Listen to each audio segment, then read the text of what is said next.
Gravando, presidente. Obrigado, Jailson. Bom dia a todos.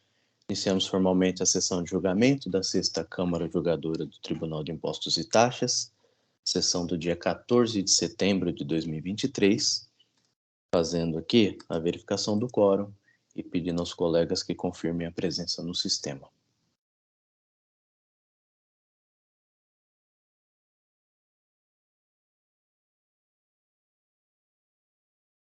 Todos confirmaram? Estão presentes, além de mim, o Dr. Jandir Daliluca, o Dr. João Carlos Silag e o Dr. Marcos Luiz Silvestre, agradecendo aqui a gentileza dos colegas de prestigiarem a Câmara na oportunidade, em especial o Dr. Silvestre, que revejo aqui no dia de hoje, ainda que virtualmente, obrigado. Também em sessão, Dr. Aline Toledo, pela representação fiscal, além da presença dos colegas advogados, Dr. Tiago, Dr. Ayrton, doutora Renata, que sustentarão oralmente suas razões recursais. Informo que a sessão é gravada. Após seu término, ela será disponibilizada no canal do TIT no YouTube.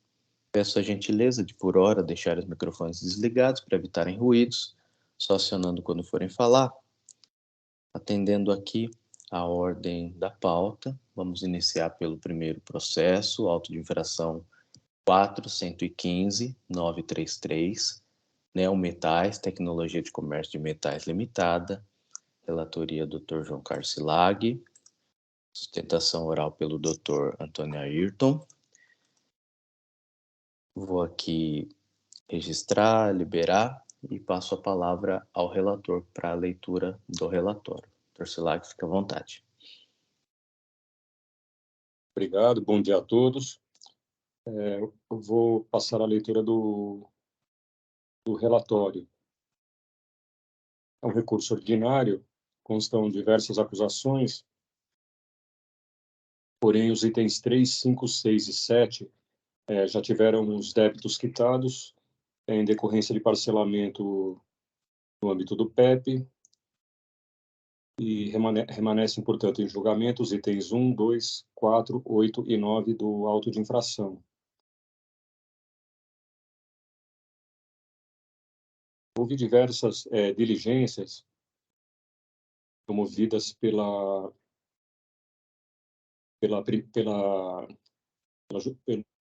julgamento de primeira instância. Inicialmente foi a pedido da julgadora tributária, o fisco elaborou um termo de retificação, promovendo alterações nos subitens 4.4 e 6.2 do DDF, e substituindo também os demonstrativos 4 e 6 originais por outros retificados, e anexando vias impressas das notas fiscais relacionadas nos demonstrativos 4 e 6 anexos ao auto. Em seguida, o julgamento foi novamente convertido em diligência para manifestação do fiscal autuante e também ao núcleo fiscal de cobrança para que confirmasse a adesão do contribuinte ao PEP, o Programa Especial de Parcelamento, e confirmando a quitação integral dos débitos relativos aos itens já mencionados, o que foi certificado.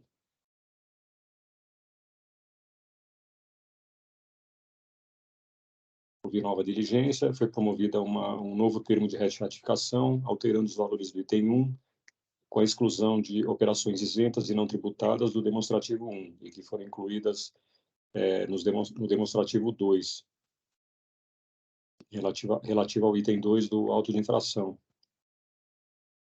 Em seguida, foi realizado o julgamento em primeira instância, sendo considerado procedente o auto de infração. O contribuinte entrou com recurso ordinário, qual se encontra hoje em julgamento. Então, interrompo aqui para a sustentação oral do patrono, ou da patrona. Obrigado.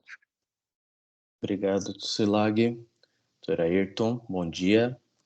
A palavra está com o senhor. Bom dia, juiz presidente. Eu vou ir direto nos tópicos que tem cobrança de imposto, porque tem multa, etc. Então, vou ao item 3.8. Vou chegar nele aqui.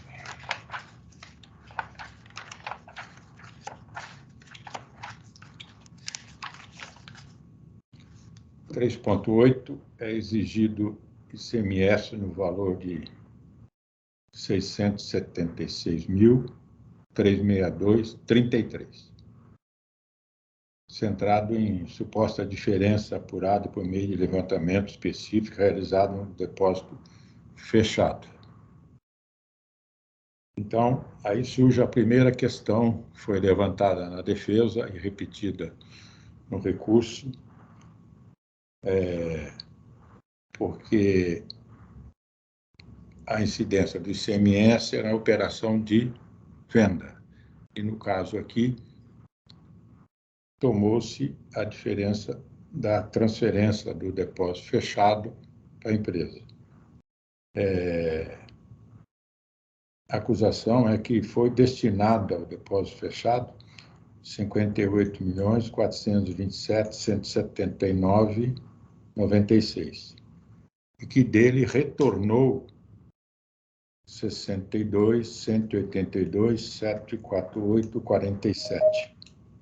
Então, tem uma diferença entre o que entrou no depósito fechado e o que dele saiu, né, encaminhado para a própria empresa.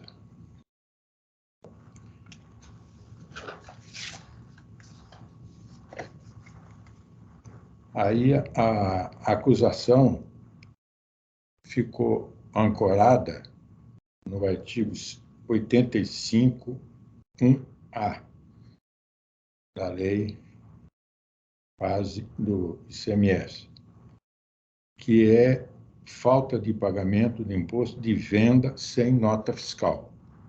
Então, aqui surge o primeiro problema da autuação, porque não houve venda, houve transferência do depósito para depósito fechado para a própria titular das mercadorias. Então, aqui tem um problema de enquadramento legal que não é compatível com o fato indicado.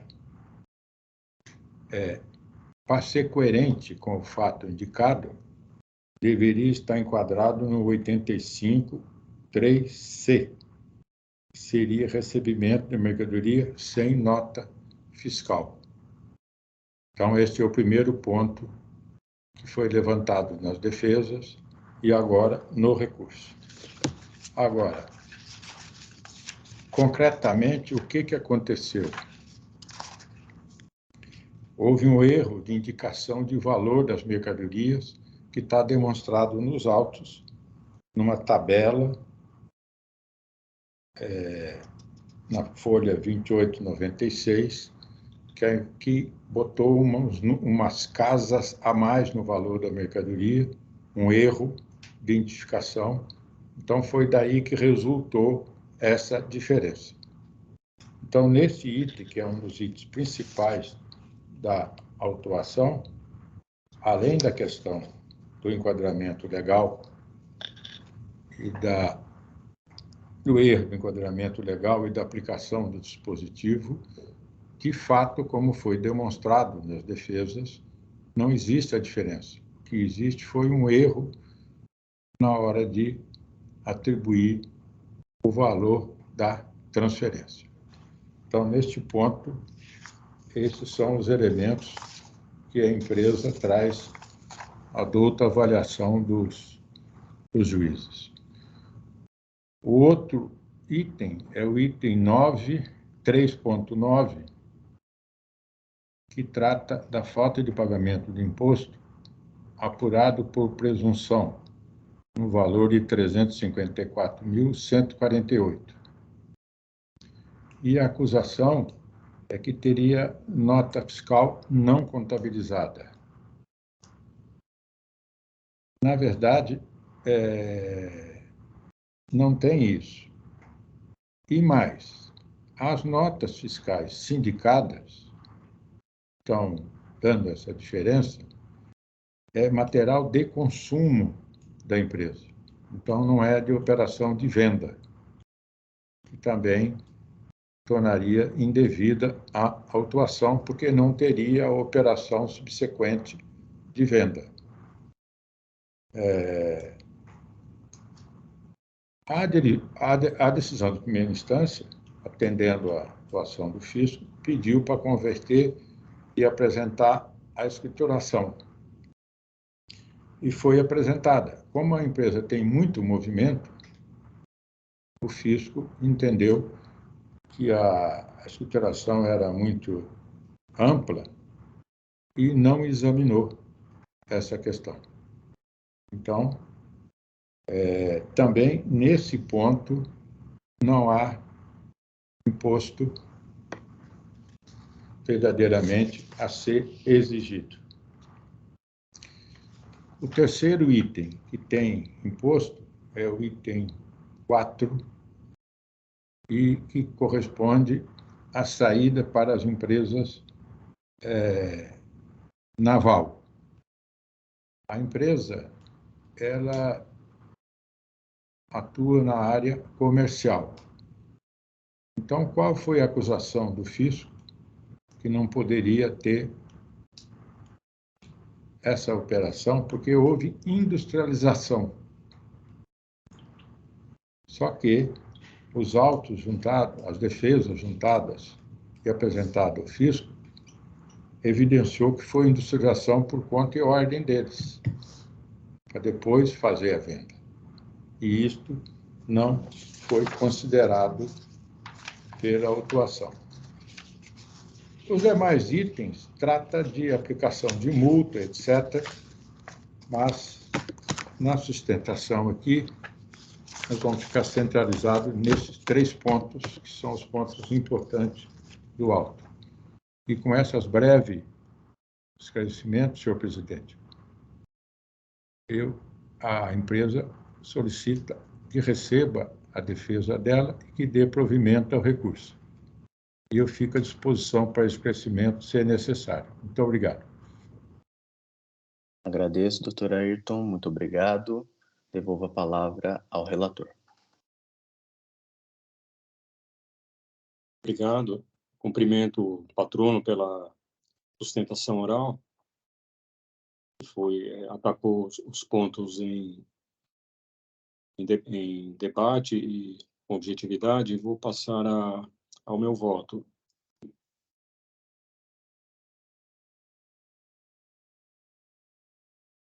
Bom, eu digo que, quanto ao mérito, eu ressalto que a lide se resolve pelo exame das provas, e que eu entendo que a recorrente não juntou aos autos elementos probatórios que pudessem desconstituir as acusações. Com relação ao item 1, a falta de escrituração de notas fiscais relativas a entradas no livro fiscal, sendo que já se encontravam escrituradas as operações do período, a conduta infratora restou plenamente comprovada. A infração encontra-se corretamente capitulada, assim como a penalidade que foi aplicada e sendo procedente a acusação. Quanto ao item 2, que trata da falta de escrituração de notas fiscais relativas a entradas no estabelecimento por retorno de mercadorias antes enviadas a estabelecimentos industrializadores não aplicadas no processo de industrialização, sendo que já se encontravam escrituradas as operações do período, a conduta infracional também restou comprovada. Não entendo não prosperar a alegação de nulidade, uma vez que a julgadora de primeira instância agiu em conformidade com a legislação, o artigo 14 da Lei 13.457, ao determinar a retificação e ratificação do auto de infração original para suprir as irregularidades existentes, o que foi efetuado pelo auditor fiscal. Salienta-se ter sido devolvido ao contribuinte o prazo de 30 dias para pagamento do débito fiscal, com desconto previsto à época da lavratura do auto de infração ou para apresentação da defesa, relativamente aos itens RET ratificados, em sintonia com a legislação de regência. Tendo não caber razão à recorrente também ao alegar a nulidade do auto, porque não teria sido observado o procedimento previsto na Lei Complementar 1320 de 2018, denominado Programa nos Conformes. Esse programa tem a finalidade de estimular os contribuintes a se autorregularem, independentemente da ação do fisco. Entretanto, o programa não impede a Fazenda Estadual de desenvolver ações de fiscalização e tampouco veda o seu poder-dever de autuar quando constatada a infração. E destaca-se que o artigo 14, parágrafo 1º desta lei complementar, deixa claro que a notificação para o contribuinte proceder à autorregularização é uma faculdade, não uma obrigação. E salienta-se ainda que, eu ressalto que o parágrafo 1º do artigo 14 da Lei Complementar 1320 atribui ao fisco a discricionariedade para, de acordo com o interesse público, decidir se na apuração de indícios de determinada irregularidade poderá ser oferecido ao contribuinte prazo para que esta seja saneada, com vistas a evitar a lavratura do auto de infração, e tal possibilidade, no entanto, não se trata de obrigação para o fisco, nem de direito para o contribuinte, não vinculando o fisco a tal conduta. E salienta-se que o fato de um contribuinte obter uma boa classificação de acordo com o programa dos conformes não lhe confere benefício irrestrito de não ser autuado caso a fiscalização apure uma infração, e nem implica a permanência da espontaneidade neste caso. Conforme o artigo 138 do CTN, a espontaneidade do contribuinte cessa com o início dos trabalhos fiscais, o que se configura com o recebimento da ordem de serviço fiscal, como no presente caso. Afasta, portanto, a alegação de nulidade por descumprimento das disposições da Lei Complementar 1320. Com relação ao item 4, que trata da falta de pagamento do imposto por escrituração de notas fiscais referentes a operações tributadas como não tributadas ou isentas, também não procede a alegação de que a autuada se encontraria amparada pela isenção prevista no artigo 107 do anexo 1 do regulamento do ICMS. Constata-se a partir do dispositivo que apenas as saídas de mercadorias promovidas pelo respectivo fabricante são abrigadas pelo benefício da isenção do imposto. A autuada, como se verifica pelo seu CNAE, tem atividade econômica de comércio atacadista, de produtos siderúrgicos e metalúrgicos. De qualquer forma, a conclusão dos seus autos, não se encontram quaisquer documentos anexados pela autuada que comprovem que esta se configure em fabricante das mercadorias, nos termos do artigo 107 do anexo 1 do regulamento. Quanto ao item 8, referente à falta de pagamento do imposto, apurado por meio de levantamento fiscal, com base no artigo 509 do regulamento, correspondente ao valor de mercadorias recebidas que excedem o total de mercadorias enviadas, a diferença apurada decorre do levantamento fiscal desenvolvido pelo fisco, considerando todas as movimentações de mercadorias referentes às operações de remessa e retorno para o seu depósito fechado, desde sua abertura até o seu encerramento, em adimplemento ao disciplinado pelo artigo 509.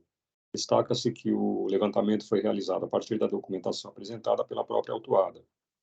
Não merece guarida o argumento de que haveria erro de preços nos documentos examinados, levando de vício o levantamento fiscal. Esta alegação não se fez acompanhar dos necessários documentos comprobatórios. Ademais, constata-se inexistirem diferenças entre os preços constantes das notas fiscais de remessa e de retorno. E também não cabe razão à autuada ao questionar a multa aplicada, consistente na linha A, inciso 1 do artigo 85 da Lei 6.374, de 89, e indicar que a penalidade correta seria a da linha C, do inciso 3 do mesmo artigo.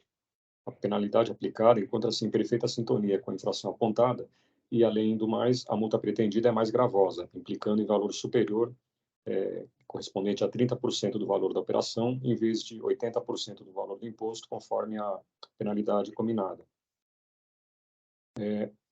E, finalmente, com relação ao item 9, referente à falta de pagamento do imposto, também decorrente da apuração por meio de levantamento fiscal, com base no artigo 509, inciso 5 do regulamento, e do artigo 509 também do regulamento ICMS, sendo presumida a ocorrência de operações tributáveis realizadas sem pagamento de imposto pela constatação de existência de entradas de mercadorias por compras não registradas.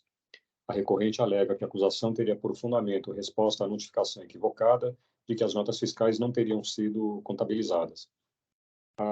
Esta alegação não se sustenta.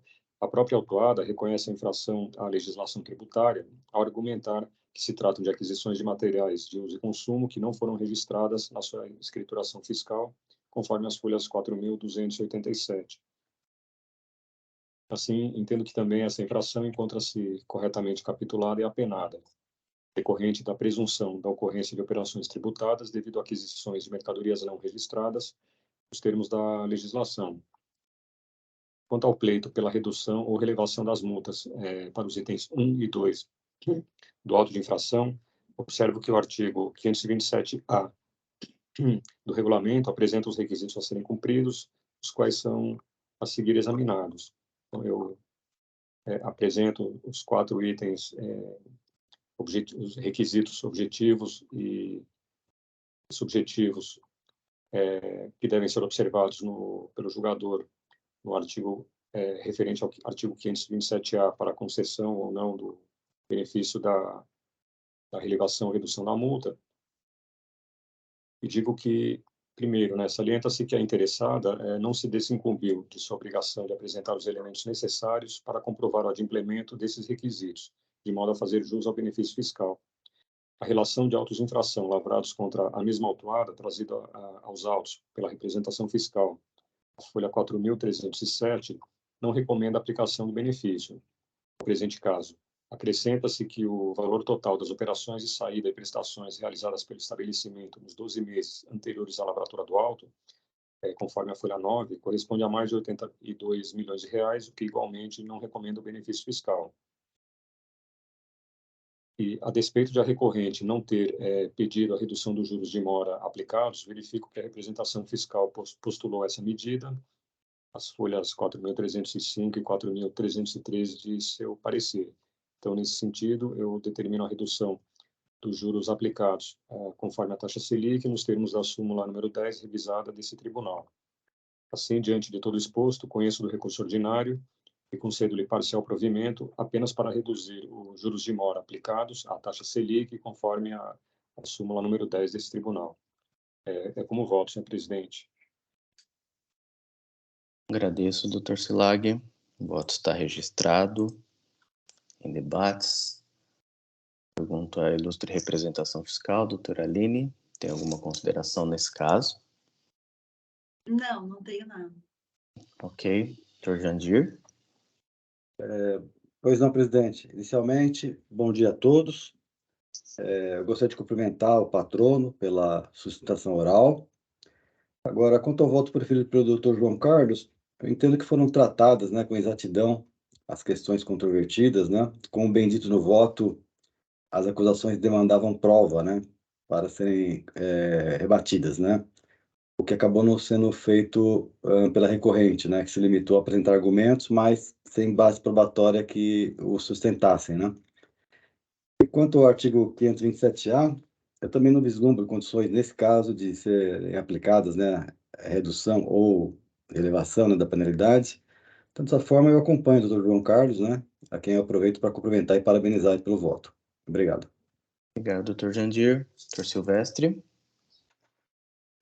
Bom, eu também acompanhei o relatório e o voto do Dr. João e parabenizo por tal, e também concordo que realmente foi uma análise de prós muito bem feita no voto e que a recorrente não trouxe elementos que pudessem lhe a ação fiscal. Quanto à redução da multa, também entendo, acompanho o Dr. João, muito bem explanado, em função do porte econômico e antecedentes fiscais. Então, vou acompanhar o voto do relator. Muito obrigado. Obrigado, Dr. Silvestre. Aqui eu destaco que também vou acompanhar, cumprimentando o Dr. Silag pelo voto. De fato, aqui a questão, como de praxe, demandaria um conjunto probatório razoável para elidir aí a presunção fiscal, e olhando aqui não encontro. De modo que vou acompanhar o voto na íntegra, encerro aqui os debates, faço a verificação do quórum.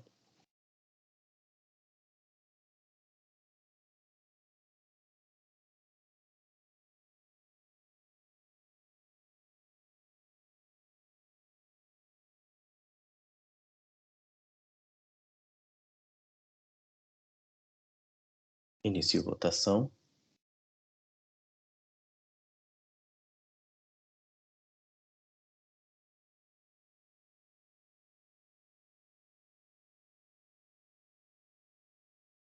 Encerro votação. Tendo prevalecido o voto de relatoria, que conhece do recurso, dá-lhe parcial provimento apenas em relação à questão dos juros. Foi assim que votado. Agradeço, doutor Ayrton. Bom dia. Bom dia. Obrigado. Voltando aqui, encerro aqui o julgamento.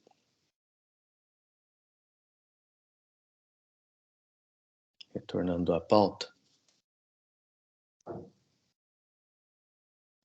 Seguiremos aqui com o auto de infração 4.116.171, Tereos Açúcar e Energia São José S.A., relatoria do Dr. João Carlos Silag. Trata-se de um pedido de retificação que será sustentado aqui pelo Dr. Tiago. Dr. Silag, fique à vontade. Obrigado. Bom, é um pedido de retificação de julgado. A acusação tratada é referente a crédito indevido do imposto relativo a estornos de débitos do imposto referentes a serviços de telecomunicações, sem a observância das regras de demonstração e comprovação dos referidos estornos, previstas no artigo 9º do anexo 17 do regulamento do ICMS. O erro de fato apontado no pedido de retificação é de que foi considerado, na decisão retificanda, foi considerado que os tipos de açúcar comercializados pela recorrente podem ter destinos distintos, ignorando as provas dos autos, que atestam a destinação do açúcar para a alimentação humana. Esse é o relatório, senhor presidente.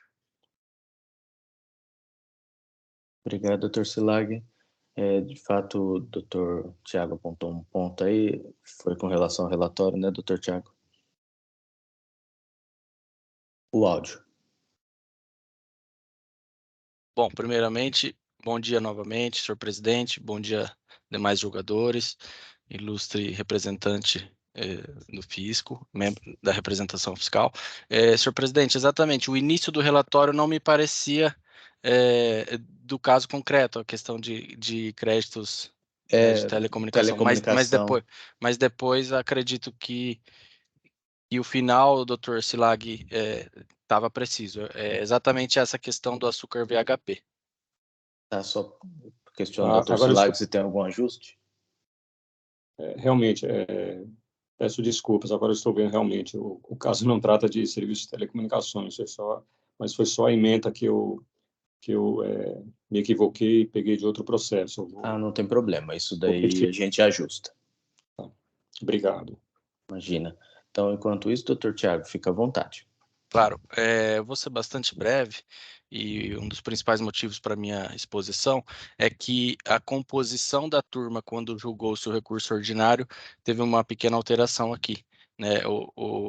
Os doutores Jandir e Marco Silvestre não compunham à época, então eu vou tentar resumir e ser bastante breve. Aqui, então, a questão é exigência do ICMS complementar na venda de açúcar VHP. A empresa vendeu esse açúcar e entende que fazia jus à redução da base de cálculo, né, para se chegar à carga tributária de 7%, enquadrando-se no anexo 2 do regulamento ICMS, no artigo 3º, então, produtos da cesta básica. Pois bem, a Câmara Julgadora entendeu que não se aplicava esse benefício, né, porque esse açúcar não se destinava ao consumo humano, tá? E pediu-se subsidiariamente que, se não se enquadrasse na redução para 7%, que se enquadrasse no artigo 39, que também tratam de uma redução de base, mas daí para uma alíquota efetiva de 12%, né, que seriam produtos alimentícios. E então a fundamentação dessa Câmara Julgadora foi que, por não se tratarem de produtos destinados a consumo humano, porque poderiam ter outra finalidade, como destinação à indústria farmacêutica, né? E que por esse motivo também não faria jus à redução da base para 12%. Nós interpusemos esse pedido de retificação de julgado porque entendemos que, com todas as vênias, houve um erro de fato. Se nós conhecemos da jurisprudência dessa Câmara e do TIT em geral, quanto ao enquadramento desse açúcar VHP, que, no nosso entendimento, o enquadramento técnico não deixa de ser um açúcar cristal, né? Mas no entendimento da jurisprudência ele não é o cristal de prateleira que faz jus à redução. Ok, o erro de fato, no nosso caso, se encontra na premissa de que o açúcar, objeto desse auto de infração, não teria sido destinado a consumo humano. E aqui nós temos provas de folhas 9 a 127, de que 99,7% de todo o açúcar objeto da autuação foi destinado para a Camil. E a Camil fez nada mais, nada menos do que embalou ele com a marca própria, açúcar da Barra. E esse açúcar foi parar nas prateleiras. Então, isso 99,7%, 99,62% exatamente, foram para Camil. Apenas esse remanescente que foi vendido para indústrias alimentícias. Aí sim caberia a interpretação dessa Câmara de que indústrias alimentícias pode ter feito bala, pirulito, né, doces, e não ter dado a destinação pretendida pela redução do anexo 2, que seria produtos de cesta básica ou pelo menos produtos alimentícios em geral. Então, nesse caso concreto, diante das peculiaridades desse caso, exatamente, nós entendemos que houve, então, um erro de fato e que devem ser consideradas essas provas para a conclusão da Câmara, se, enfim, vale ou não a redução aqui diante dessa situação. Senhores, são esses os esclarecimentos e eu tenho mais apenas um pedido, já que estamos aqui em sede de retificação de julgado, seria cabível e nós apresentamos uma petição para que se aplicasse, então, a nova redação da súmula 10, reduzindo os juros, né, ao patamar da Selic. Quando da interposição dessa retificação de julgado, ainda não havia sido reformada a súmula. Então, são esses os pedidos, então, para que se dê provimento ao pedido de retificação de julgado, reformando-se o acórdão, ou ao menos complementando-o com essa ponderação, de que ainda assim, mesmo com as provas de que, nesse caso, foram destinados a consumo humano, né, ainda assim não se aplica a redução. Muito obrigado, senhores, eu fico à disposição. Agradeço, doutor Tiago. Doutor João Carlos, fique à vontade. Obrigado, cumprimento o patrono e agradeço por observar o meu equívoco no relatório, né, relativo à emenda. Bom, indo ao voto, já destaquei qual foi o erro apontado no pedido de retificação, e a autuada afirma que, em sede de recurso ordinário, argumentara que, se não fosse aplicada a carga tributária resultante com a alíquota de 7%, nos termos do artigo 3º, inciso 5 do anexo 2 do regulamento, ao menos deveria ser aplicada a carga tributária equivalente à alíquota de 12%, prevista para todos os tipos de açúcares.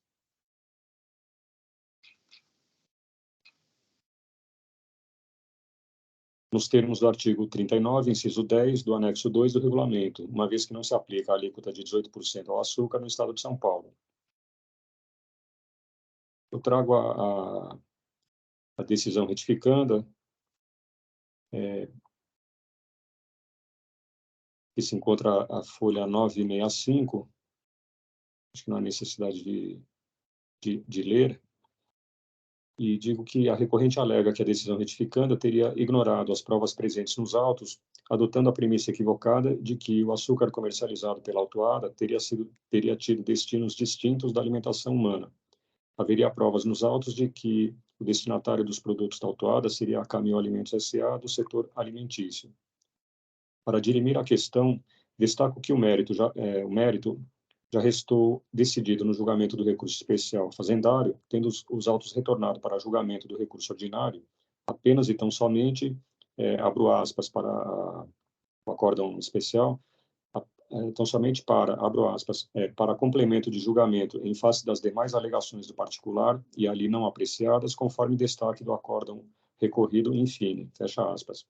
As referidas alegações tratam da nulidade do auto por pretensa inobservância da portaria CAT 115 de 2014 e de questões relativas à multa e aos juros aplicados, as quais foram devidamente apreciadas e rechaçadas, não sendo objeto deste pedido de retificação de julgado.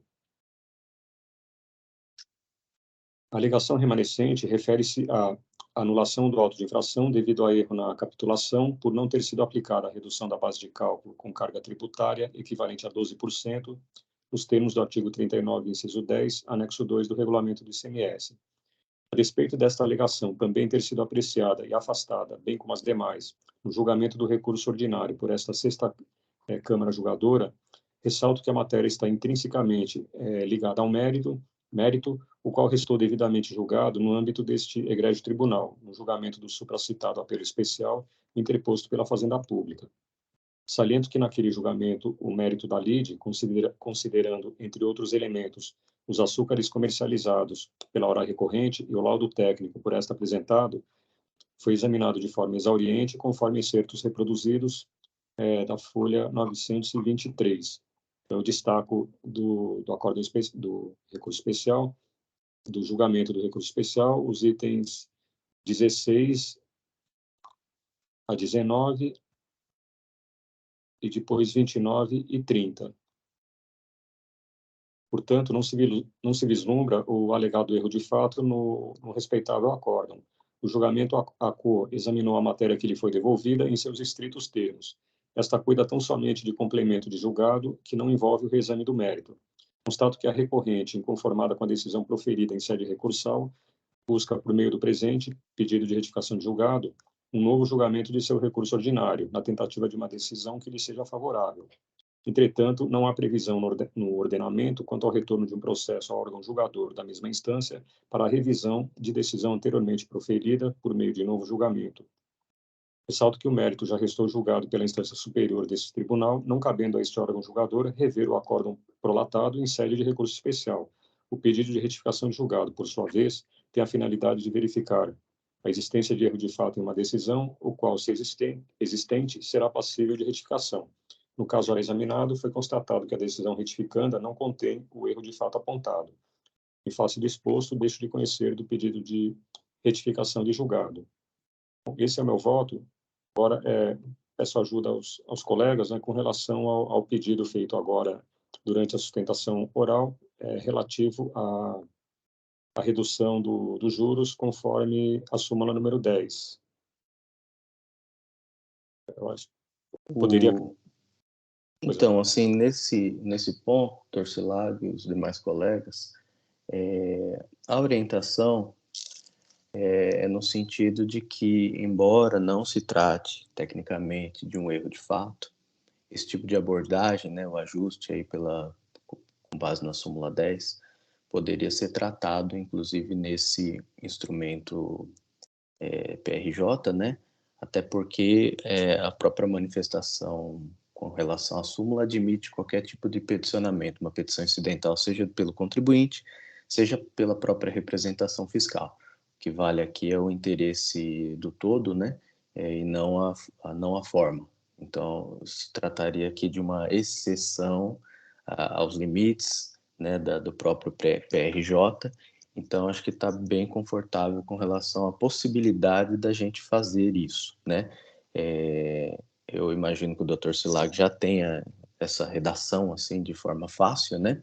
Eu vou fazer um acréscimo rapidamente. Então, e como resultado, até por uma questão de possibilitar a própria votação, o pedido de retificação de julgado vai ser excepcionalmente, parcialmente conhecido, parcialmente provido para se reduzir os juros, de modo que o recurso ordinário, né, o recurso original também vai ser parcialmente, vai ser conhecido e parcialmente provido para que seja feito esse ajuste. Penso eu que é esse o dispositivo. Doutora Aline me corrija se eu estiver errado, mas eu acho que é nessa linha, certo? Não, tá certo. Em outros julgados aqui da Câmara até já foi feito isso, eu não vejo problema. Normalmente até é que o patrono da autuada inseriu a petição pelos juros, né? Então, como eu já estava com a petição do patrono da autuada, eu não inseri a petição, mas caso não houvesse, eu teria inserido a petição, de qualquer forma. Perfeito. Então, esse é o ponto importante, o interesse aqui é de todos, né? Então, de fato, ainda que o contribuinte não tivesse manifestado, esse resultado seria alcançado, né? Então, assim, ainda que a gente não reconheça, na hipótese, caso o voto do Dr. Silag prevaleça, o reconhecimento de eventual erro de fato, aqui por uma questão de sistemática do EPAT, né, e até ancorado pelo princípio da eficiência, que é isso que vai nos nortear nesse ponto, tal circunstância excepcionalíssima, né, que foi a reedição da súmula 10, leva-nos a parcialmente conhecer e parcialmente prover o PRJ, de modo a viabilizar o acolhimento desse pleito, né, de redução dos juros pela Selic, e vai levar também ao conhecimento e parcial provimento ao recurso ordinário. Feitas essas considerações, questiono os colegas com relação ao resultado de mérito do PRJ. Dr. Jandir, alguma consideração? Pois não, presidente. Eu também aqui cumprimento o patrono, né, pela sustentação oral.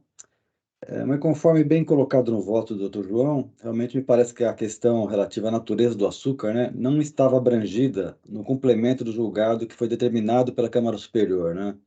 Pois no julgamento do recurso especial ficou bastante claro, né, a decisão no sentido de que o açúcar não compõe a cesta básica, né? Então essa questão já tinha sido definida. Então, por ter sido definida na Câmara Superior, não comporta ser revisitada, né, agora aqui nessa instância ordinária. Então, por conta disso, né, também entendo que com relação à questão dos juros, a solução dada é precisa, né, até porque na época do recurso ainda vigia, né, a redação anterior da súmula 10, o que até impedia que esse assunto fosse tratado no recurso, né, conforme a disposição da Lei 13457, de modo que, como bem dito pelo presidente, por força do princípio da eficiência, né, nada melhor do que já resolvermos esse assunto aqui. Então, eu acompanho totalmente o voto e parabenizo o Dr. João pelas colocações feitas. Obrigado. Obrigado, Dr. Jandir. Dr. Silvestre? Parabenizo ao patrono da promover a sustentação e ao Dr. Silag pelo voto. Também entendo que o mérito já foi decidido pelo superior, então entendo que a Câmara Julgadora não poderia entrar nessa questão. E a questão colocada aí pelo Dr. Silag com relação à redução era minha também, não participei de nenhum voto nesse sentido, principalmente em PRJ, né? Mas o doutor Ítalo, presidente dessa sessão, explanou muito bem, então vou acompanhar o doutor João Silag integralmente. Obrigado, Dr. Silvestre. Também vou acompanhar, ainda que se entenda que esse argumento específico seja autônomo, né, que versava sobre uma particularidade em relação a erro de capitulação, com relação à aplicação da alíquota ou não, ainda que se entendesse que esse argumento poderia ser ou deveria ser tratado aqui em Câmara Julgadora, independente do resultado da Câmara Superior, entendo que, quando muito, haveria o erro de julgamento, não um erro de fato, destacando aqui que os fundamentos foram apresentados e são suficientes para ancorar o acórdão como decidido. Eventual recurso, e de fato foi apresentado um recurso especial com relação a esse ponto, entendo que esse sim é um instrumento adequado, de modo que também vou acompanhar o voto do Dr. Silag, aqui já com esses ajustes que serão realizados com relação à Selic. Vamos só aguardar a prolação aí.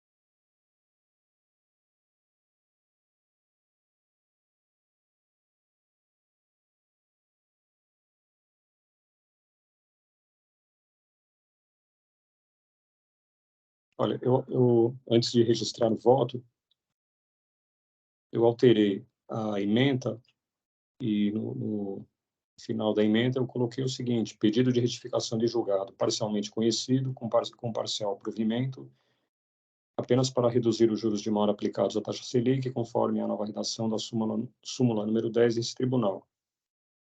E no final do voto,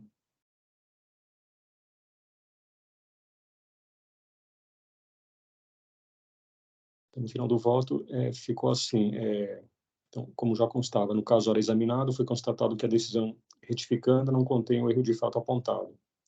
E, em seguida, durante a realização da sustentação oral, o douto patrono requereu a redução aplicados conforme a taxa Selic.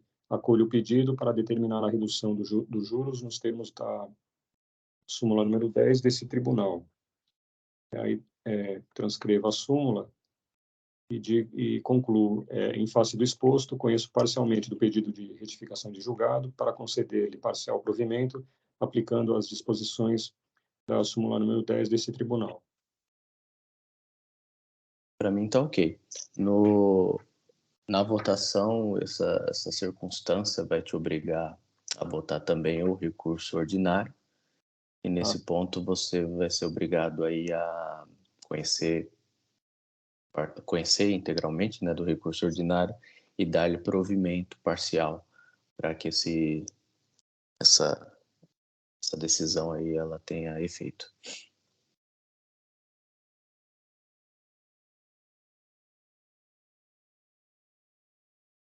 Digo isso até porque a gente pode muito bem conhecer e prover pedido de retificação de julgado sem qualquer consequente em relação ao recurso principal, né? Então, muitas vezes é possível, né, conhecer, acolher a existência de erro de fato sem qualquer modificação no dispositivo do recurso principal. Nesse caso, vai acontecer.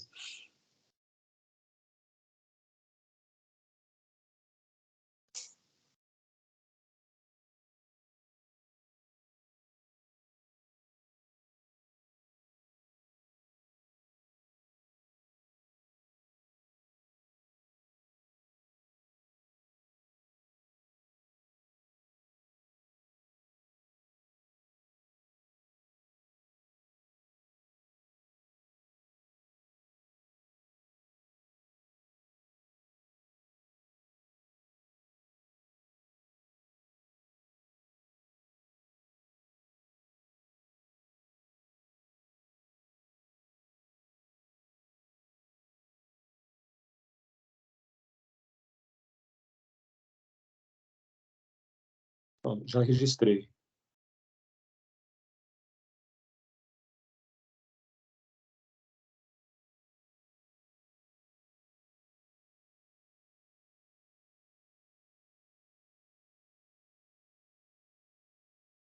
Para mim tá ok. O registro aqui indica o conhecimento parcial e parcial provimento do pedido de retificação de julgado, de modo que o recurso ordinário também foi parcialmente provido para esse ajuste em relação à taxa Selic especificamente. Se não houver nenhuma ressalva com relação aos ajustes, eu vou encerrar os debates.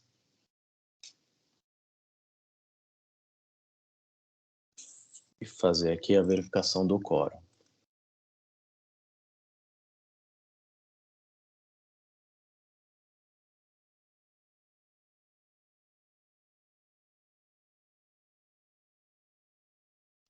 Votação iniciada.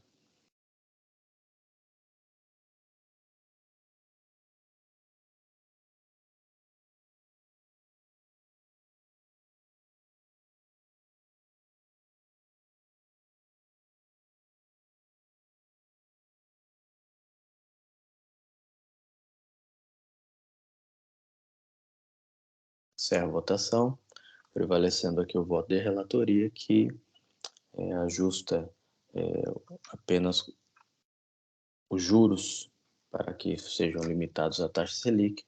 Foi assim que votado. Agradeço ao Dr. Tiago. Bom dia, doutor. Muito obrigado a todos. Ótimos trabalhos. Obrigado. Encerro aqui o julgamento.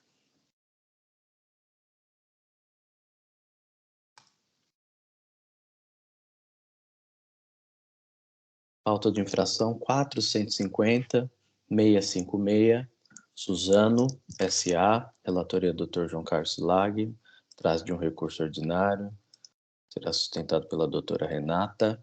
Passo então a palavra ao relator, a leitura da acusação. Obrigado. É um recurso ordinário.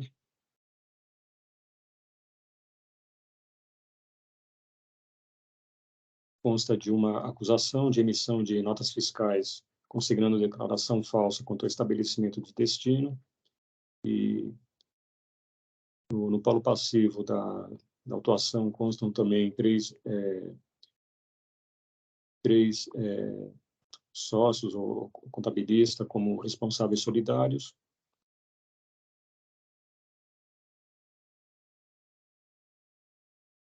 E os recursos ordinários foram apresentados pela autuada e por dois responsáveis solidários, que são os senhores Marcos Antônio Bortoleto e Ciro Alves da Silva.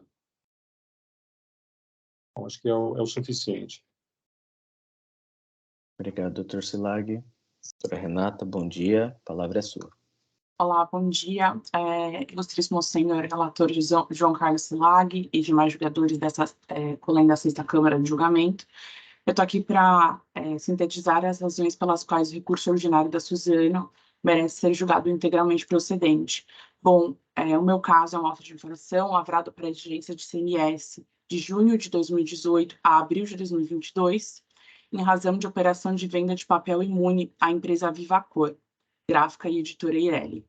A empresa Vivacor, ela teve sua inscrição estadual declarada nula em ato publicado em 17 de fevereiro do ano passado, com efeitos retroativos à data de 5 de junho de 2018.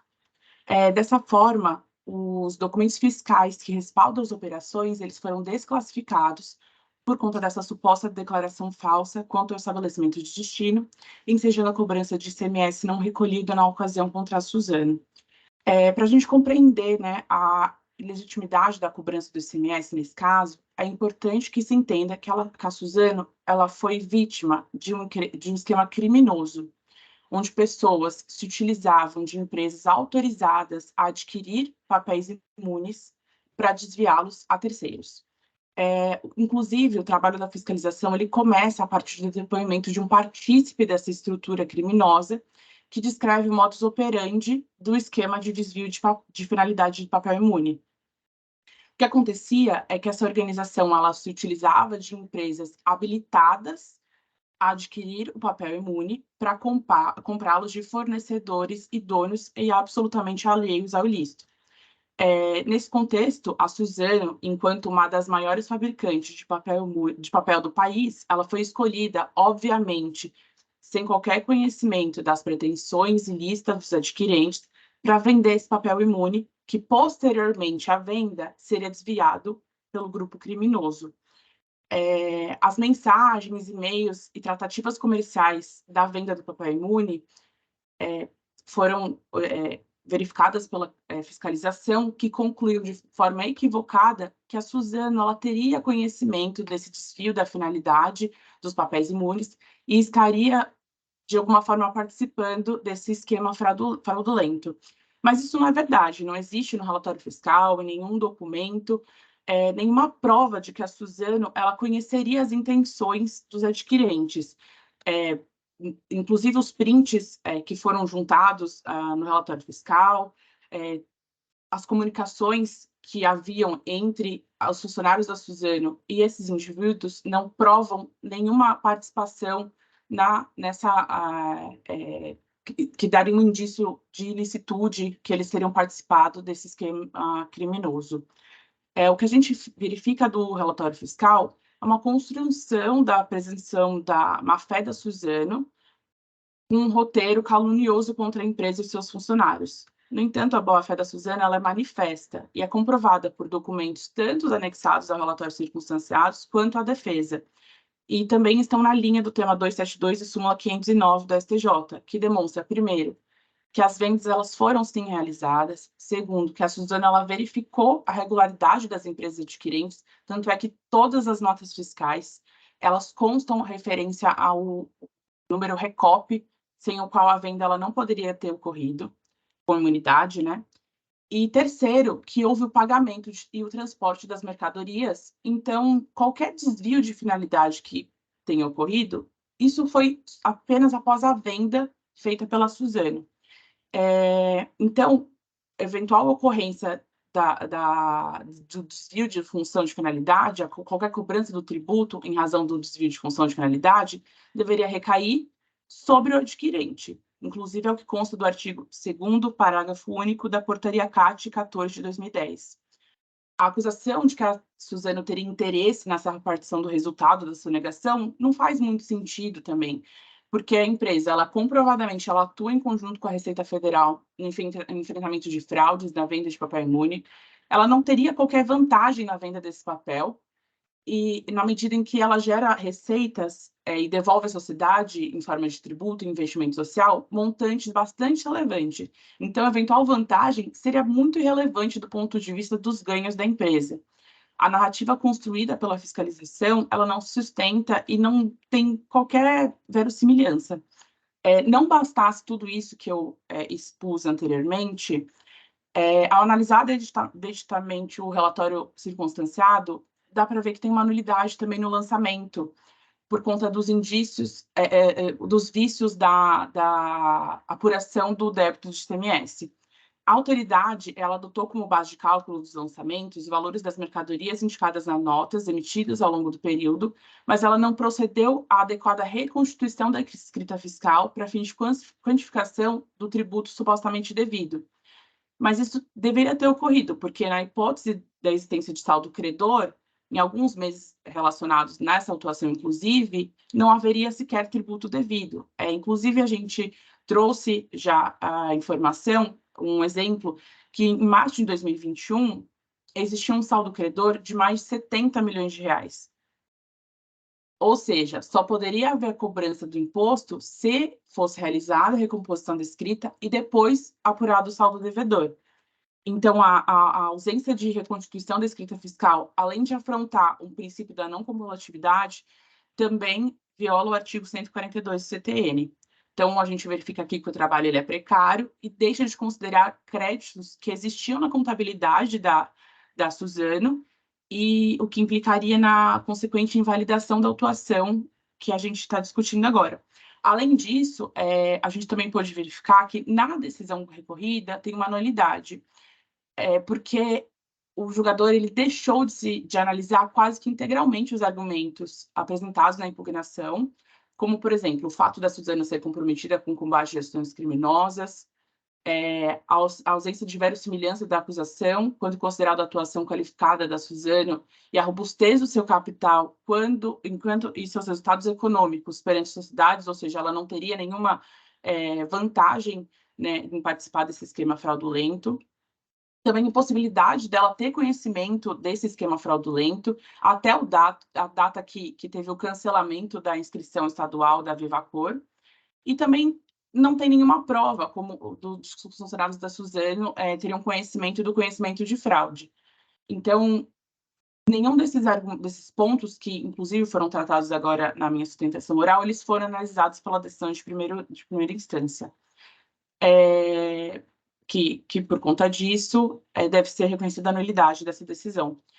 Além disso, subsidiariamente, a gente também entende que tem ilegitimidade no valor da multa fixada, porque seria necessário aplicar o limitador do artigo 85A da Lei Estadual de São Paulo, 6.374 de 89, porque não houve nenhuma prova, não há, como eu já adiantei, nenhuma prova de dolo, fraude ou simulação por parte da fiscalização. A multa também ela é confiscatória, porque foi fixada em valor muito superior ao tributo supostamente devido. E também a cobrança de multa sobre base de cálculo aumentada por juros moratórios, que também não poderia ser admitida pela ausência de previsão legal e, consequentemente, risco de enriquecimento ilícito do erário estadual. São por essas razões que a gente espera o provimento do recurso ordinário da Suzano. Muito obrigada. Obrigado, doutora Renata. Doutor Silag. Obrigado, agradeço e cumprimento a doutora patrona pela sustentação oral.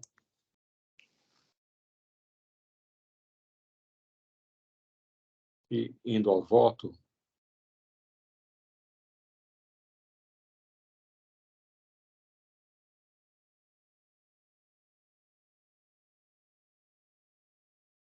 inicialmente, com relação às questões preliminares que foram trazidas, entendo não procederem as alegações de nulidade por falta de apreciação dos argumentos trazidos pela autuada em sua defesa.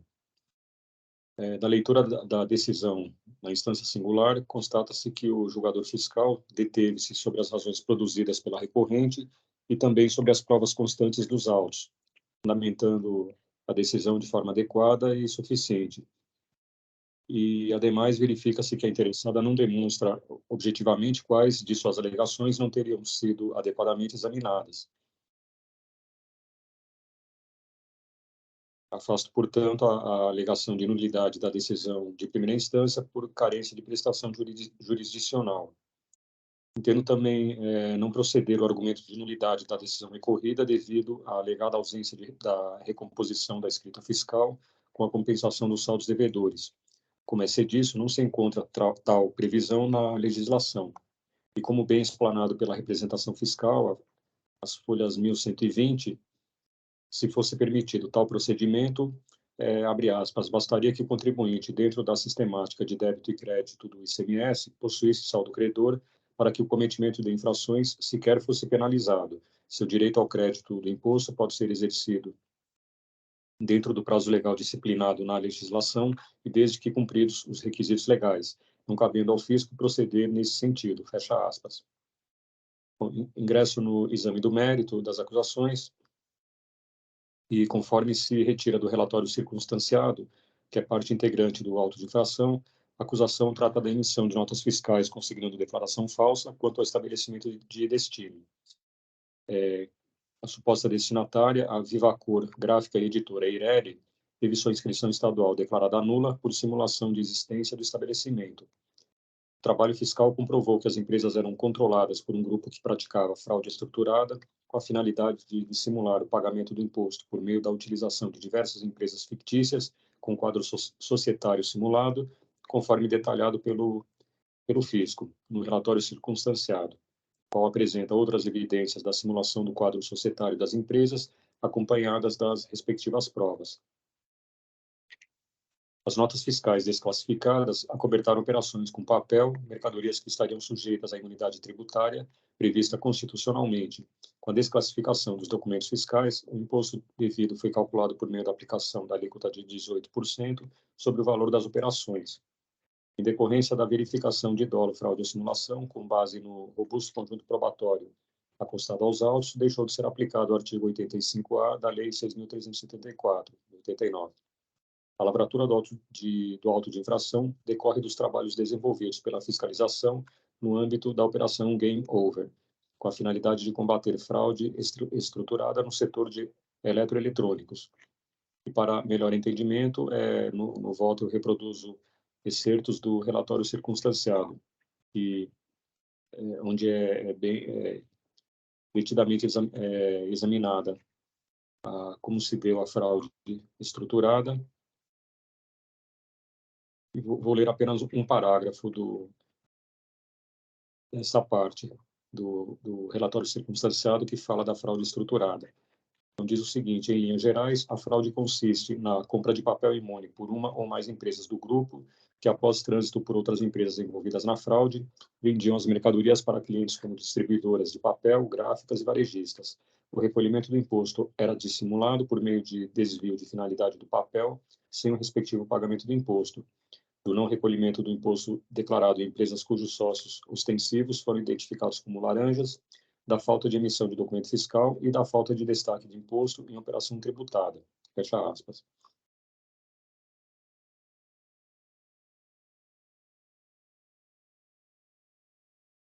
Não procede a alegação da recorrente de que não teria conhecimento de que a destinatária das mercadorias não seria aquela consignada nos documentos fiscais. O relatório circunstanciado deixou claro que a Suzano S.A. tinha pleno conhecimento do modo de autuação da destinatária, o que também se constata no processo de cassação de eficácia de inscrição estadual, as folhas 547 e seguintes. Salienta-se que a legislação vigente estabelece a obrigatoriedade do contribuinte certificar-se da regularidade daquele com quem entabular a operação mercantil, não apenas no sentido formal dos dados cadastrais, mas também para verificar se o estabelecimento se encontra em operação no local indicado, conforme o artigo 22A da Lei 6.374, de 89. Aí eu discorro sobre as questões pertinentes ao tratado pelo artigo 22A.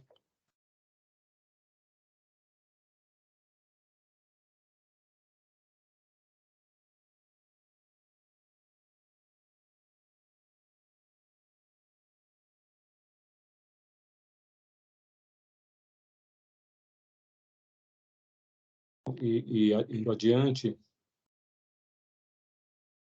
digo que, conforme já esclarecido anteriormente, ao longo desse processo, a recorrente tinha pleno conhecimento da irregularidade da empresa suposta destinatária, uma vez que esta fazia parte do grupo de empresas simuladas operada pelo mesmo grupo, com as quais a autuada negociava.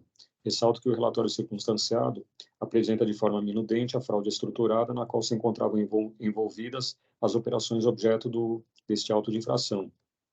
E não há que se discutir, neste caso, a existência de boa-fé, conforme a jurisprudência pacífica nesse egresso tribunal, na esteira da súmula 509 do STJ. Aqui não se trata de infração de crédito indevido do imposto, mas de emissão de notas fiscais, consignando destinatária falsa. Aplica-se, portanto, a tese da responsabilidade tributária objetiva, nos termos do artigo 136 do CTN. A recorrente alega ter verificado os cadastros da destinatária, o registro especial da Receita Federal e Recope, à época das operações e apresentando pagamentos efetuados pela suposta destinatária. Entretanto, salienta-se que referidas consultas são insuficientes para comprovar a alegada boa-fé. O robusto acervo probatório encartado nos autos não permite concluir pela boa-fé da autuada. E eu entendo que a inflação apontada restou plenamente comprovada e caracterizada. Não há que se falar também na confiscatoriedade das penalidades aplicadas, uma vez que estas foram aplicadas de acordo com o que previsto na legislação e, de qualquer forma, não cabe a este órgão julgador examinar a constitucionalidade das penalidades, conforme expressa a vedação do artigo 28 da Lei 13.457. Não pode ser também acolhido o pleito da recorrente pela aplicação do artigo 85A da Lei Estadual 6.374 de 89, que limita a multa a 1% do valor total das operações e saídas e prestações de serviços realizadas pelo estabelecimento infrator nos 12 meses anteriores ao da lavratura do auto. Conforme se depreende do artigo 85A, esse benefício não se aplica aos casos em que há exigência do imposto ou que tratam de dolo, fraude ou simulação. E não só a infração, ora analisada, implica a exigência do imposto, como também refere-se à fraude estruturada. E não cabe também a alegação de atualização indevida do valor das operações para efeito da aplicação da multa, uma vez que essa matéria já se encontra pacificada nesse tribunal, conforme a súmula número 13.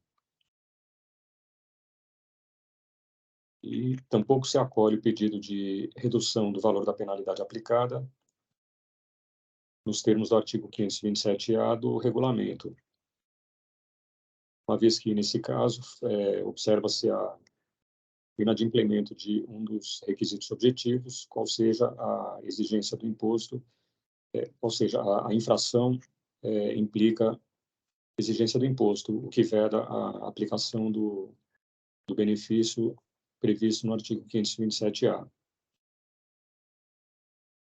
E, ademais, a representação fiscal apresenta uma relação de autos de infração já lavrados contra a mesma autuada, as folhas 1125 e 26, onde se destacam autos de infração que tratam da reincidência sobre infrações da mesma natureza que a do presente caso.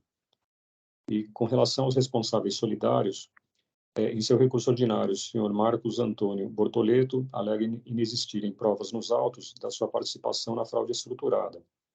Porém, em sentido diverso, constata-se no processo de cassação da eficácia da inscrição estadual é que a participação do senhor Marcos não se limitava às atividades contábeis como pretende. E aí eu trago alguns trechos das folhas 550, 558, 587, e rapidamente dizem que havia sido constatado ainda que o responsável pela contabilidade era o Marcos Antônio Bortoleto, que consta no CADESP como contabilista de outros estabelecimentos que estão sendo caçados por fraude estruturada, e identifica os estabelecimentos.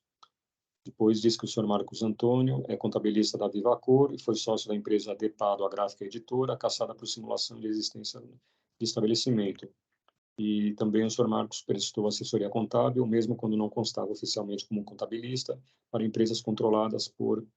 E tem outros envolvidos, cujos processos de cassação por participação em organização constituída para a prática de fraude estruturada foi comprovado.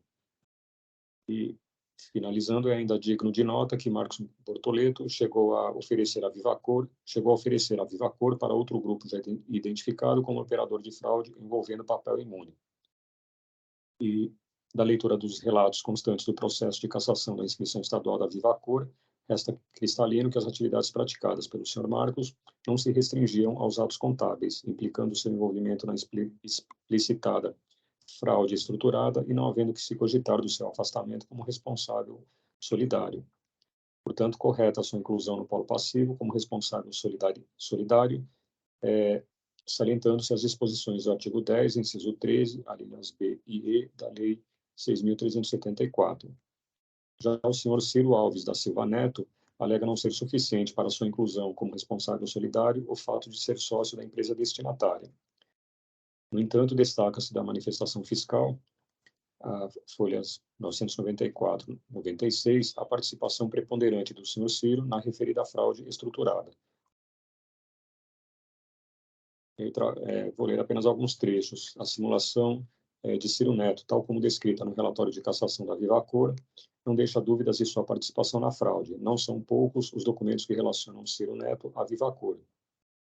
O prédio onde a Vivacor declarou seu endereço e simulou seu funcionamento era alugado por Ciro Neto. O e-mail da Vivacor era respondido por Ciro Neto, que tinha cartão de gerente comercial da Vivacor. William Rocha negociou salário com Ciro Neto, sendo que William fazia pedidos de papel para a Vivacor, ou seja, um funcionário do Ciro comprava papéis pela Vivacor. A Vivacor, que estava sem movimentar mercadorias até 2018, voltou a operar assim que se estabeleceu no endereço sob contrato de Ciro Neto.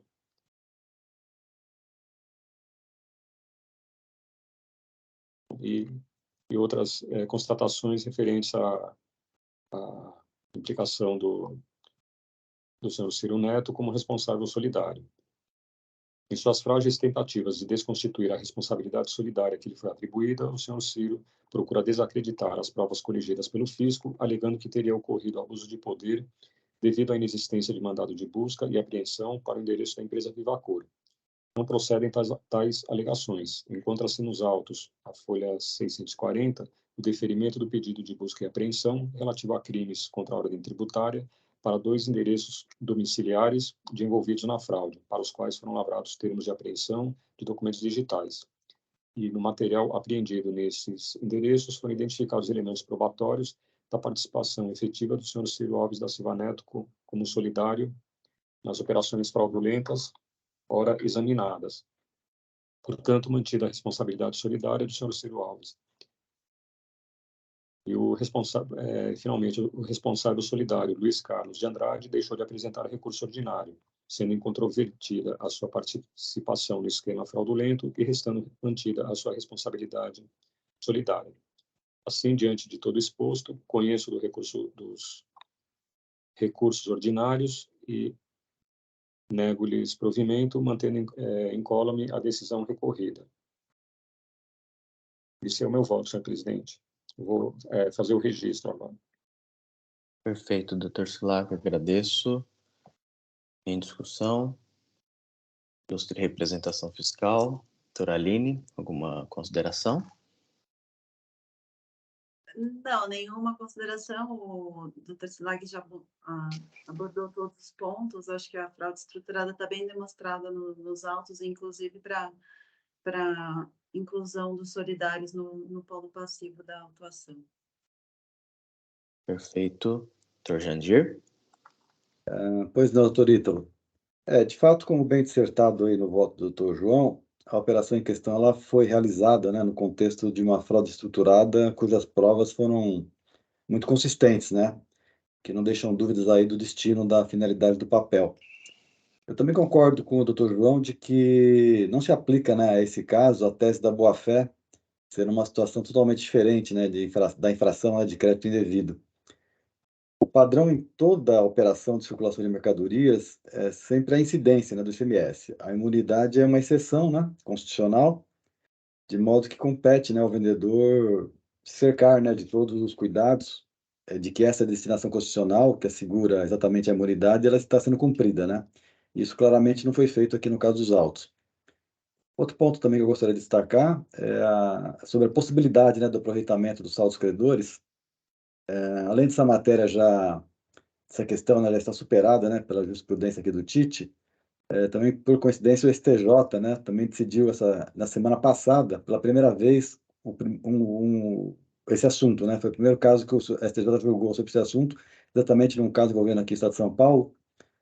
Isso foi no agravo de recurso especial número 182-1549, e a decisão foi exatamente nesse sentido, né, de não ser possível exigir que o fisco faça essa compensação do ICMS objeto de lançamento de ofício com saldo credor escriturado, né? Então, confirmando a jurisprudência que o TID já vem adotando.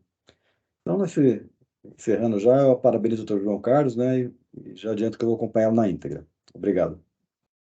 Obrigado, Dr. Jandir. Dr. Silvestre? Pois não, doutor Ítalo. Também parabenizo a patrona aí pela sustentação, ao doutor Silag pelo relatório e voto. Eu vou acompanhá-lo integralmente, principalmente porque eu concordo exatamente os termos que ele colocou, inclusive mantendo solidários. Essa fraude do papel é bem conhecida no tribunal, existem inúmeras empresas envolvidas, inclusive a representação mencionada pelo Dr. Schlager listou uma série de outros autos de infração dessa mesma empresa, né? Então, eu concordo perfeitamente.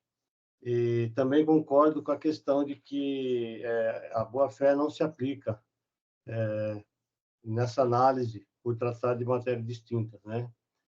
Então, parabenizo novamente o Dr. Schlag e vou acompanhá-lo integralmente. Obrigado, Dr. Silvestre.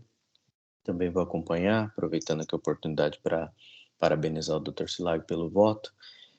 De fato, aqui entendo que há elementos de prova, principalmente foram trocas de e-mail, né, que justificaram aí as compreensões do fisco, as premissas do fisco, e me parece, lendo o relatório circunstanciado demoradamente, de que de fato havia indícios muito fortes de que as mercadorias não iriam ser utilizadas pela empresa Vivacor, ao passo que em muitos dos e-mails eles mesmos tratam como outros clientes, né? Indicando que essa mercadoria seria adquirida por alguém que preenchia formalmente aí os requisitos para o papel imune, mas que ao final das contas esse papel seria utilizado por outras empresas que não se sabe ao certo quem. Então, realmente entendo que a questão da boa-fé, ainda que se fosse analisado sobre essa premissa, estaria extremamente comprometida em razão das provas que foram produzidas pelo fisco desde o início. Então, em conclusão, estou acompanhando aqui o voto do Dr. Silag. O voto já está registrado, razão pela qual encerro aqui os debates e faço a verificação do quórum.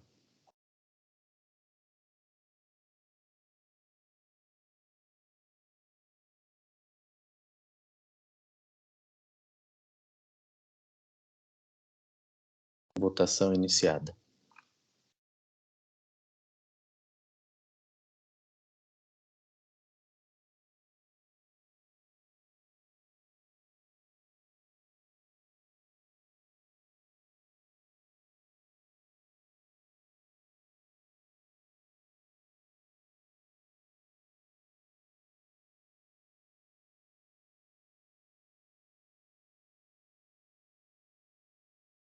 Encerro a votação. Prevalecendo aqui o voto do relator, que conhece o recurso ordinário da autuada principal, dos solidários, e nega-lhes provimento. Foi assim que votado. Agradeço à doutora Renata. Obrigado. Obrigada, bom dia. Bom dia. Encerro aqui o julgamento.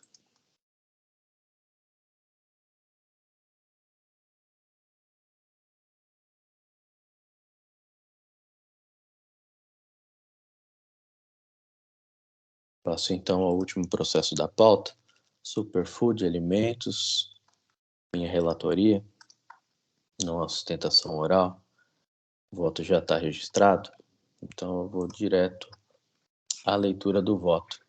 Aqui é uma acusação de recebimento de mercadorias, acompanhada de documentos fiscais que não atendem às condições previstas no item 3, parágrafo 1º do artigo 59, preambularmente, e curiosamente tratando aqui da questão da possibilidade ou não de se aproveitar a tese da boa-fé para acusações diversas, eu aqui, divergindo com relação ao posicionamento, digo que estou analisando esse ponto, essa acusação sobre a premissa da boa-fé, né, por entender que até mesmo a jurisprudência da Câmara Superior desse tribunal admite, em hipóteses distintas, a análise da boa-fé em relação a infrações diversas daquelas de creditamento indevido. E foi sob essa ótica que eu analisei o recurso. Aliás, o recurso foi elaborado sob essa premissa, de modo que analisei a questão da boa-fé, inclusive transcrevi decisões da Câmara Superior nesse sentido, com relação a acusações distintas.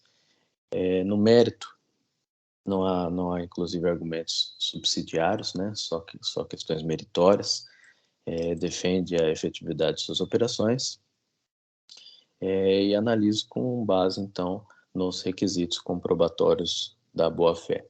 Quanto ao requisito da demonstração da veracidade das operações comerciais, traduzindo pela fidedignidade da relação comercial, digo aqui que esse requisito, né, foi construído pela jurisprudência administrativa com vistos a exigir lastro documental que demonstre como o negócio jurídico se deu, né, com relação à destinatária e ao emitente, do ponto de vista negocial, né, aparência de legítimo do ponto de vista negocial, dizendo que não basta comprovar que as mercadorias ingressaram, fato esse incontroverso, visto que a própria acusação fiscal é de recebimento de mercadoria, e é preciso comprovar como se deu essa negociação com vista a aferir se o negócio jurídico proposto detinha aparência de real sob o prisma comercial.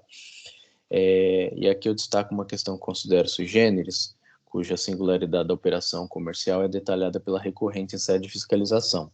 Aqui se trata de aquisição de feijão, e esse feijão ele é adquirido pela empresa autuada junto à Bolsa de Cereais de São Paulo, conhecida grosso modo como Bolsinha, de acordo com a disponibilidade de mercado, né, no momento da compra, isso é passagem aqui explicativa da recorrente, e por intermédio de corretores e representantes comerciais legalmente habilitados que lá atuam na venda do produto. Cada nova necessidade de aquisição por parte da empresa comparece junto à bolsa para comprar, e lá se faz o necessário, lá estando escolhe o produto que melhor atende a sua necessidade contratual, faz a verificação e realiza a compra e a regularidade cadastral do vendedor é verificada. No ponto, averigua-se que o mercado de cereais, comercializados comumente na Bolsa de Cereais, bolsa essa que existia há 100 anos em São Paulo, detém características próprias, cujo negócio jurídico é intermediado por empresas de representação comercial, destacando, conforme mencionado pela recorrente, que todo esse processo de aquisição de produto não apenas ocorre com a vendedora, ocorre em toda e qualquer aquisição de grão comercializado junto à Bolsa de Cereais. Conforme justificado pela recorrente, abre aspas, como as negociações na Bolsa Cereal são negociações de balcão, a empresa não tem como precisar ao certo quem for o representante ou corretor que atendeu a cada uma das compras e efetuou ao longo de todo esse período, mas pode indicar o nome de um, aí aqui indica o nome da pessoa e a empresa, turma ali nas representações, o e-mail, o telefone. Salienta-se novamente que esse senhor é um dos corretores que atua junto à Bolsa de Cereais e atende a Superfood, mas existem outros a depender do dia da compra e da disponibilidade do produto. Assim, digo eu, diante das peculiaridades do negócio jurídico próprias do comércio de grãos e cereais, é impraticável exigir instrumentos contratuais, embora eventualmente possam existir, ou indícios de relacionamento direto entre comprador e vendedor, por exemplo, e-mails com pedidos de compra, sob pena de indiretamente penalizar o referido modelo de negócio jurídico em prestígio de um formalismo imoderado.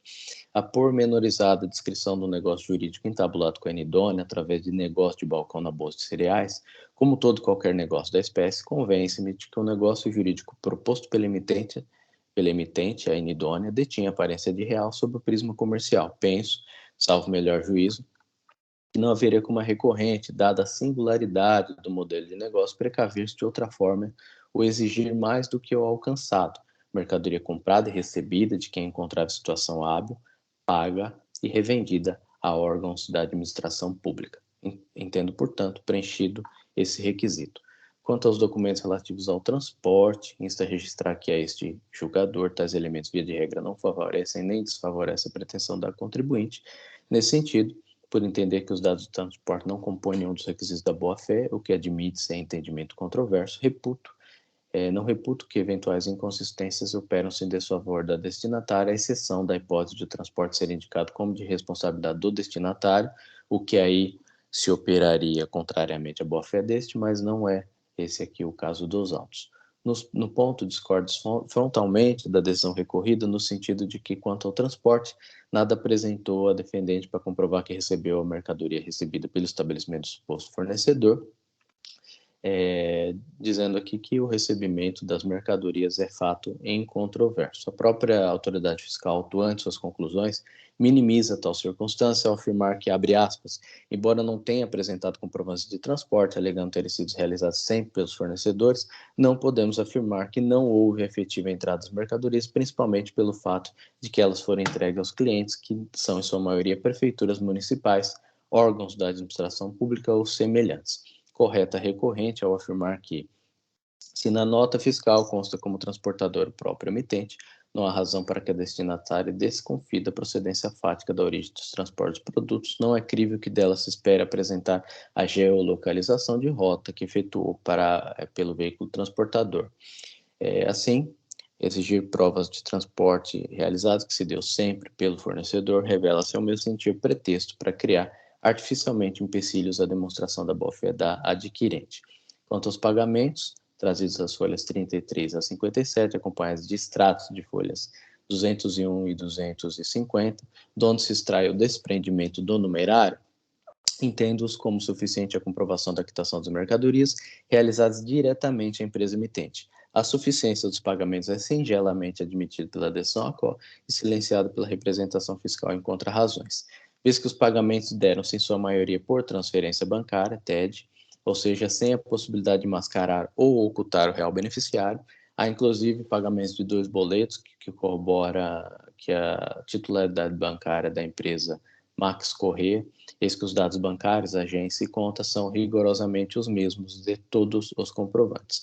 Os valores dos comprovantes somados perfazem suficientemente o valor das notas fiscais relacionadas no demonstrativo de folhas tais, cujos manuscritos nos respectivos comprovantes auxiliam na identificação da composição de cada pagamento.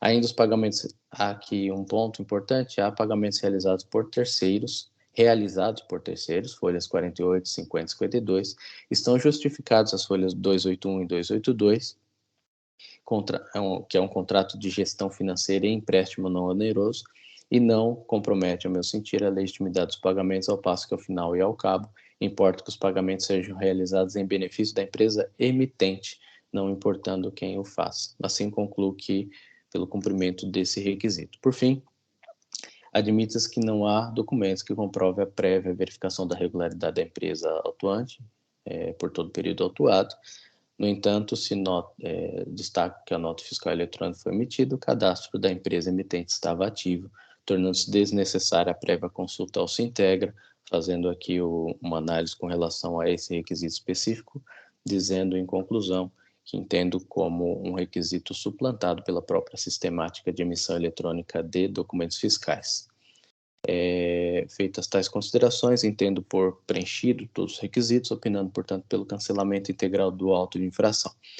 Em razão do acolhimento do mérito, reputo prejudicado o argumento subsidiário de redução ou relevação, entretanto, sim proceder, adianto-me que improcede tal pleito subsidiário, ao passo que as multas aqui encontram óbice, a redução encontra óbice no artigo 28 da 13457, de modo que, em conclusão, conheço do recurso ordinário e dou-lhe provimento.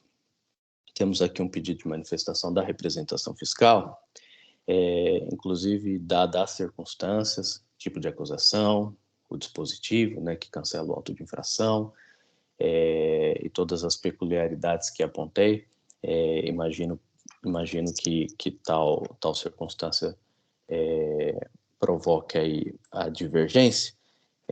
Inclusive, a doutora Aline vai se manifestar, mas já pergunto se o doutor Silag pretende levar esse processo em vista para analisar com mais calma esses pontos.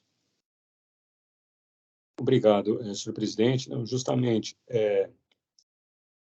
antes de mais nada, quero parabenizá-lo, né, pelo voto, como sempre, muito primoroso, examinou detida e exaustivamente todas as questões, o conjunto probatório, mas, como o senhor bem adiantou, é um tema caro, né, bem delicado, e eu confesso que não tive tempo necessário para examinar o processo. Então, se o senhor permitir, eu gostaria de levar o processo para poder examinar melhor e eventualmente acompanhá-lo ou não, mas poder votar com mais segurança. Perfeito. Inclusive, claro, eu perguntei para o Dr. Silag, mas pergunto para o Dr. Silvestre também se às vezes o Dr. Silvestre tinha alguma manifestação já elaborada ou não tem problema de aguardar aí o retorno, Dr. Silvestre? Muito obrigado, doutor Ítalo, mas realmente eu pensei realmente em algumas controvérsias nesse aspecto, mas como é de praxe, por ser substituto, eu iria mesmo aguardar o doutor Silag, como ele já manifestou. Então, eu vou aguardar o retorno. Perfeito. Dr. Jandir, o senhor também quer pedir vista, quer aguardar? Não, eu tive a oportunidade de examinar os autos e, a princípio, eu entendi que o voto apresentado pelo senhor foi bastante claro e objetivo e apreciou com exatidão os pontos controvertidos, principalmente essas questões relacionadas aí à tese da boa-fé, né? Inclusive no que toca aos pagamentos que foram feitos, uma parte deles, pelo menos, para essa empresa de gestão financeira, né, e crédito e empréstimo, né? Mesmo assim, eu entendi que estão bem documentadas as operações, de modo que a minha tendência seria de acompanhá-lo. Nessa situação, eu então prefiro me reservar até para maiores considerações após o retorno da vista, com a análise do Dr. Silag, que sempre é muito bem-vinda, né? Então, dessa forma, vamos aguardar, então. Obrigado. Perfeito. Aqui, até para ficar registrado e facilitar a análise do Dr. Silag, estou concedendo aqui a preferência para a doutora Aline poder fazer o registro pela representação fiscal. E, doutora Aline, se quiser, pode inclusive ler a manifestação ou deixar para o retorno o que achar melhor. Vamos aguardar. Eu vou registrar a manifestação, então, como vai ficar registrado e o doutor Silag vai ter acesso, eu acho que eu posso ler no retorno do auto. Eu só queria deixar registrado para que ele tivesse acesso. Perfeito. O registro, inclusive, foi feito. Se necessário, então, a doutora Aline faz a leitura quando do retorno, mas o importante é que está registrado aqui para instrumentalizar a análise do Dr. Silag. Vou, então, conceder vistas ao Dr. Silag, de modo que o processo sai de pauta hoje e retorna no futuro aqui para a continuidade do julgamento. Em razão disso, encerro aqui o julgamento, tendo sido aqui o último processo da pauta. Vou também encerrar formalmente a sessão no EPAT para que possa ser gerada a ata.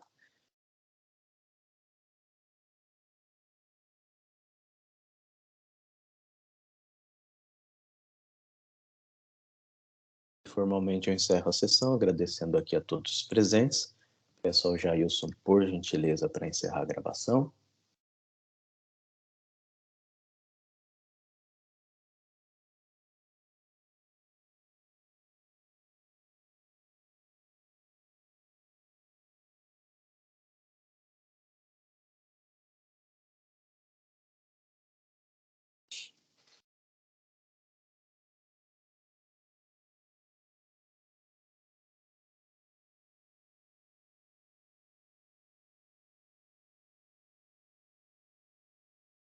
Jailson, me ouve?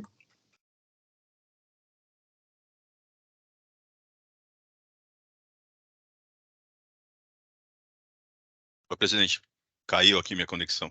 Sem problema. Podemos encerrar? Claro, pois não. Por favor.